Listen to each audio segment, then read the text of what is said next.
Hello and welcome, finally, to the man cave. I finally got myself somewhere to sit and do these videos. It's just a little fold-out table.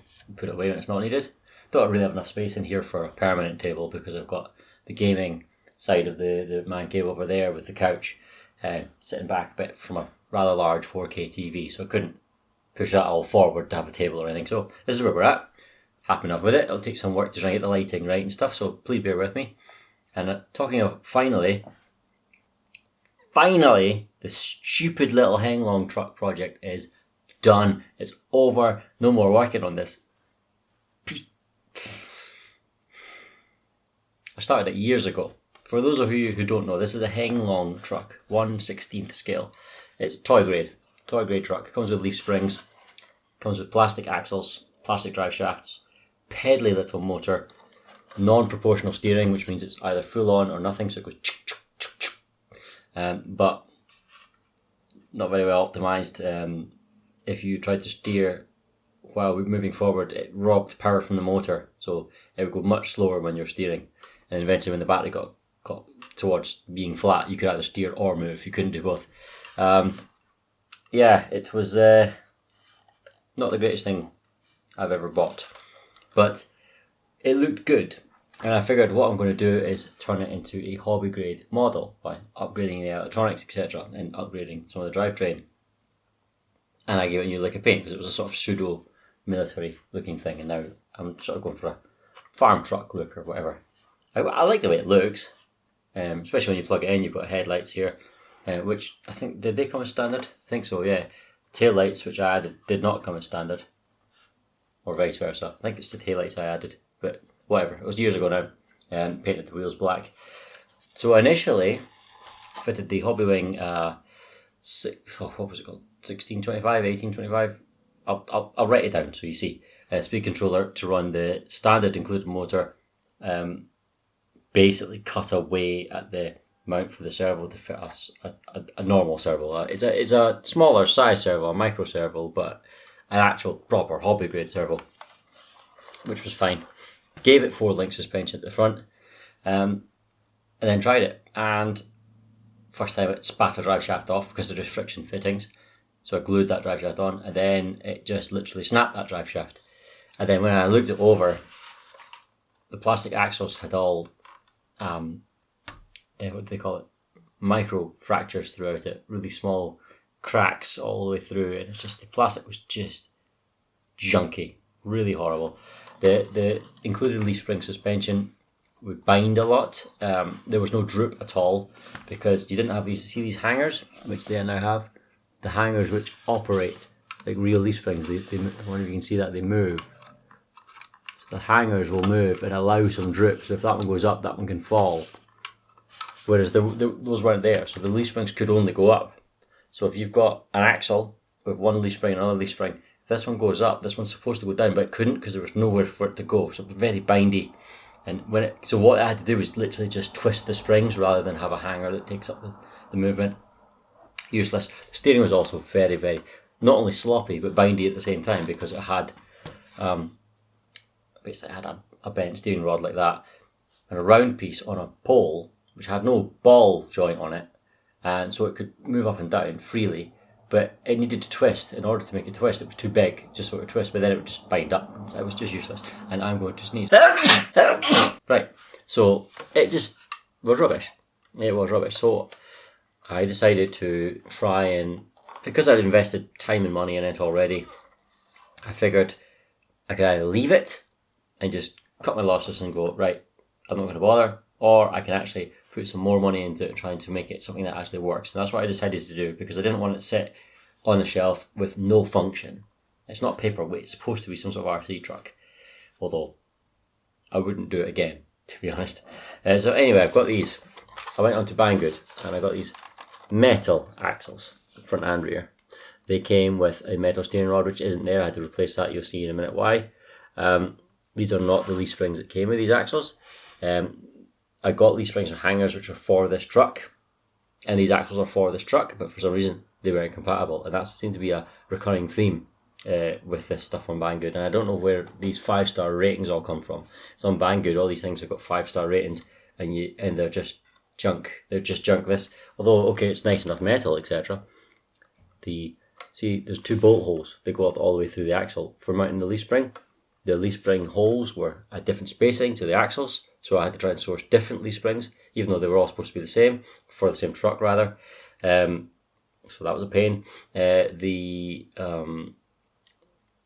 internal gear in that axle can move forward and back a lot, so I had to put a space around it to try and lock it in using the drive shaft to prevent it moving forward and backwards, otherwise it would bind. I had to make, it's just a piece of aluminium, make a longer servo horn, because the standard one was useless. Like I say, there was no ball joint or anything, it was just bind up. So I had to make one here using these rod ends, but they're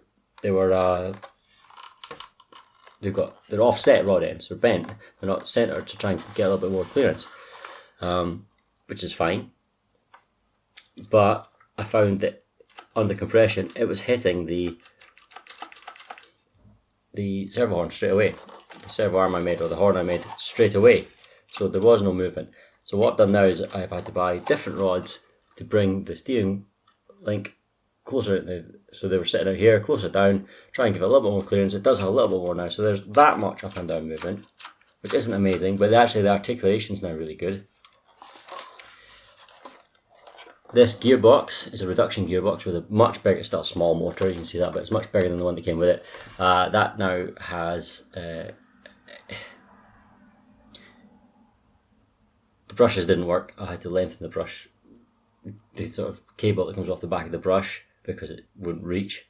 The gearbox is for, like I say, for this chassis, for this truck, but you couldn't put the cab on it because it would hit the top of the gearbox, so I then had to cut away the back of the cab to try and make it fit, and I did. That's fine. And then when I tried to mount the pickup bed, that would also hit, and I couldn't cut that away because there's nowhere to go. It's not hidden, there'd just be a big hole. So I had to then mount the gearbox forward, so it's only bolted on one side, on each side, rather than 2 on each side, although it's within the chassis rail, so it shouldn't move. Just all these stupid little niggly things are all supposed to be compatible for the same truck, and none of it was compatible with each other. Excuse me, sorry. So yeah, it's just been, because I could have done this a lot quicker, but when things are going wrong, and let's be honest, the materials were junk, the fitment was junk, you lose drive and passion for this particular project, especially when you've got other stuff going on that's infinitely better, don't you? So anyway, the long and short of it is, it's now finally done. It doesn't have great up and down movement, as you can see, but the articulation now,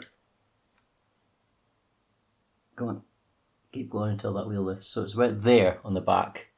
It's pretty good, isn't it?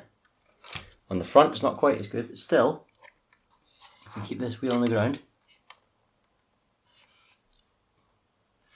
let's see, can you see that? Because my hand's in the way. It's pretty decent. It's pretty decent. So I can now drive it. I've tested it. It drives around. Motor's rubbish. Stutters. When you give it throttle, it doesn't just move forward cleanly. It stutters, and I know it's the motor, not the ESC, because the ESC has a corresponding light, an LED. It shows you, and it's not flickering or cutting out anything. It's solid, so it's the motor that's causing it. Talking about that LED light, it looks like it's got red neons under the truck, and I was like, oh, maybe I could take that ESC back out and take it apart and remove the LED. No, because then I thought, no, when this breaks, and it will break, hopefully it won't break too quick, hopefully I'll get some use out of it, because, you know, it's very, very, very slow. That reduction of gearbox means it's actually slower than it used to be, even though it's got a bigger motor. It's very slow, and there's a lot of metal parts. It won't hit things hard. It will eventually break, and when it does, I am not fixing it. That's game over. When this thing breaks, game over, because I'm not spending any more on this. I'm still going to say it, toy. It's a toy. It has hobby grade electronics now. The motor is terrible, but it's still technically hobby grade. The ESC is good. The servo's fine. The drive shafts are metal. I mean, it should be robust enough, but I've just got no faith in any of this stuff. I mean, the grub screws that hold the drive shafts on to the gearbox are just tiny. And the Allen key that came with it was so small, smaller than any Allen key I've ever had. And I have ones for, you know, miniature pinions and stuff. and you couldn't put any real strength into it, or it just slipped or snapped or whatever. So sorry, I've got a bit of a cold going. Whatever, it is what it is. It's a little project that just taking me a little while to put in the back burner. But I mean, that's pretty good articulation, isn't it? And the final piece of the puzzle are the tyres. I've ordered some tyres from Banggood that have softer compound. They're identical size, identical tread. These don't have foams or anything, they're empty, but the actual compound is rock hard on these. They're so hard, they've got no grip whatsoever. They've got about as much grip of the rock as Hollywood has on reality, and they're just not going to be any good whatsoever. So they're not glued on. Once the new tyres arrive, I will put the tyres on, and these ones can go in the bin, and hopefully it will do something. Because when I tested it before with the 4-link setup I had, and it had, let's see if I can find, do I have them? No, okay. I had miniature RC 4-wheel drive scale shocks on it. It couldn't get over a stick. It literally was trying to get over a stick multiple times, and then it didn't do it, and then the drive shafts got spat out. Part of the reason it didn't do it was the tyres. Part of it was because, and also one of the drive shafts was glued on, the other one wasn't, and the one that wasn't was slipping, so it was, whenever you put any sort of strain on it, it was returning to 2-wheel drive until, like I say, the one that was glued snapped. It was just junk, just horrible. Like I say, these things had 5-star review on Banggood. Not a clue why. I mean, there's a new one out now. I see there's a new one. It looks identical, but it's got better quality and better tyres and yada yada yada. But this original one had 5-star review, and it didn't deserve a star. It's just how it is. Anyway, let's plug it all in and fire it up, and I'll show you what it looks like. The original battery's long gone. I'm using this 2S LiPo, volts 2S LiPo, 1300 milliamp. Plenty. That's me just plugged it in. I haven't actually fired it up, turned it on yet. So you see I've hardwired the lights as soon as you plug the LiPo in. That's it on. Where's the transmitter? It's over here.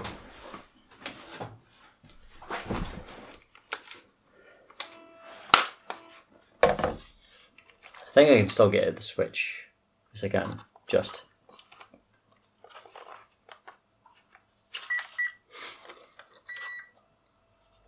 So we've got plenty of steering because it's a real servo. It's proportional.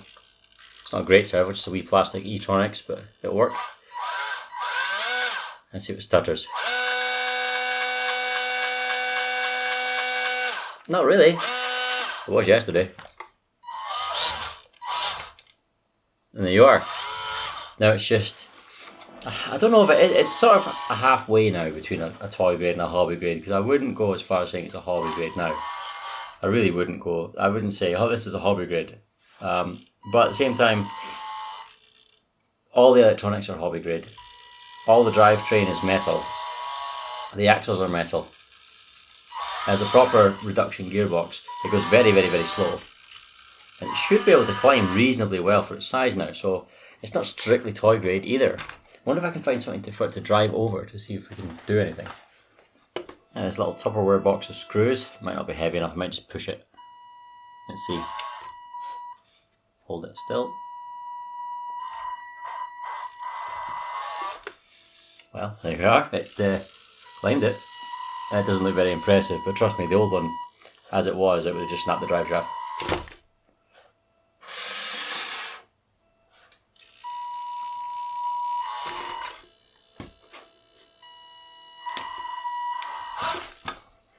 I mean, there you are. It's not too... Shh.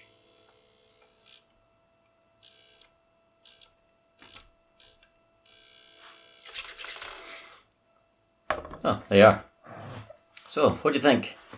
It's rubbish, isn't it? But hey, at least I'll be able to drive it now and I'll get some use out of it, and hopefully it'll start to sort of pay me back a little bit for the time and money invested in it. It was a learning experience at least. I'm not saying it was an enjoyable one, because most of the time this really wasn't. I enjoy lots of RC projects, but this was certainly not one of them. It looks good. So there's that. Thanks for watching, take care, and at some point soon we'll get this thing going. See you later.